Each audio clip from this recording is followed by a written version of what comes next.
Hi అండి, ఎలా ఉన్నారు అందరూ? బాగున్నారా? అర్థమైంది కదా. చికెన్ బిర్యానీ చేశానండి ప్రెషర్ కుక్కర్లో. Cooker chicken biryani easy and simple process అండి. చిన్న పిల్లలైనా చేసుకోవచ్చు, అంత ఈజీగా ఉంది ఈ ప్రాసెస్. మనకు టైం లేనప్పుడు, బయటికి వెళ్ళి హడావుడిగా ఉన్నప్పుడు తొందరగా చేసుకోవచ్చండి. చాలా బాగా కుదిరింది. ముద్దగా వస్తుందేమో అనుకున్నాను, బాగా వచ్చింది. రండి చూపిస్తాను. 2 గ్లాసుల బాస్మతి రైస్ కడిగి నానబెట్టేసుకున్నాడు ఒక అరగంట.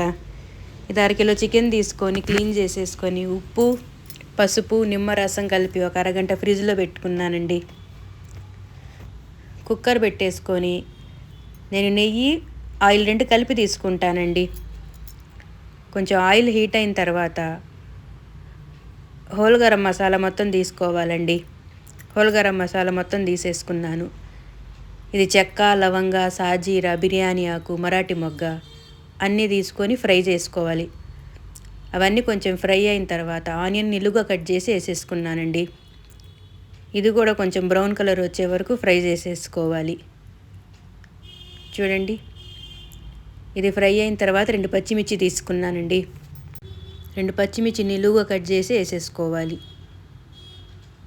ఇవి కొంచెం ఫ్రై అయిన తర్వాత కాజు తీసుకున్నాను. ఇది ఇందాక నానబెట్టి పెట్టాం కదా ఫ్రిడ్జ్లో, ఆ చికెన్ కూడా వేసేసి కొంచెం 2 నిమిషాలు బాగా కలుపుకోవాలండి.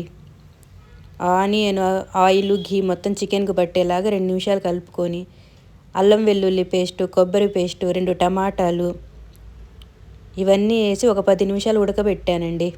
10 నిమిషాలు ఉడకాలి. 10 నిమిషాల తర్వాత కారం తీసుకున్నానండి. 2 స్పూన్ల కారం, పసుపు, గరం మసాలా అన్నీ ఇప్పుడే తీసుకున్నానండి. ఒక 2 స్పూన్ల పెరుగు,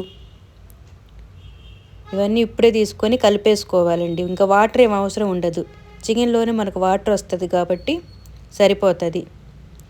కొత్తిమీర, పుదీనా అండి. మనం నానబెట్టి పెట్టుకున్నాం కదా బియ్యం, అవి కూడా వేసేసుకుని కలుపుకున్నానండి. ఒక 2 నిమిషాలు బాగా కలపాలి. మసాలా మొత్తం రైస్కి కూడా పట్టేలాగా 2 నిమిషాలు కలపాలి.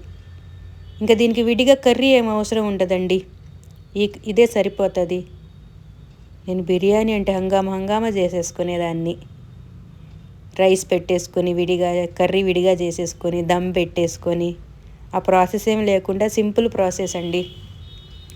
నేను 2 గ్లాసుల రైస్కు 3 గ్లాసుల వాటర్ తీసుకొని విడిగా బాయిల్ చేసి పెట్టుకున్నానండి పక్కన స్టవ్ మీద. అవన్నీ 2 నిమిషాలు బాగా కలుపుకోవాలి. ఉప్పు కూడా ఇప్పుడే టేస్ట్ చూసేసి ఉప్పు వేసేసుకోండి. ఉప్పు, కొత్తిమీర, నా దగ్గర కొంచెం బిర్యానీ మసాలా ఉంటే అది కూడా వేసేసుకున్నానండి.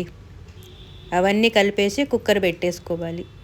విజిల్స్ ఏం రావట్లేదండి. విజిల్ రావట్లేదని టెన్షన్ పడొద్దు. లో ఫ్లేమ్లో 20 మినిట్స్ పెట్టండి, హైలో పెట్టొద్దు. హైలో పెడితే మాడిపోతుంది. లో ఫ్లేమ్లో 20 మినిట్స్ పెట్టండి. నేను ప్రెజర్ పోయిన తర్వాత 10 మినిట్స్ పెట్టానండి మళ్ళీ. చూడండి ఎంత బాగా వచ్చిందో, వేడి వేడిగా. ముద్దగా అవుతుందేమోనని టెన్షన్ పడ్డాను, కానీ ముద్దగా అయితే ఏం రాలేదండి. చాలా బాగా వచ్చింది, పొడి పొడిగా వచ్చింది. మీరు కూడా ఇంట్లో ట్రై చేసి నాకు కామెంట్లో పెట్టండి ఎలాగొచ్చిందో.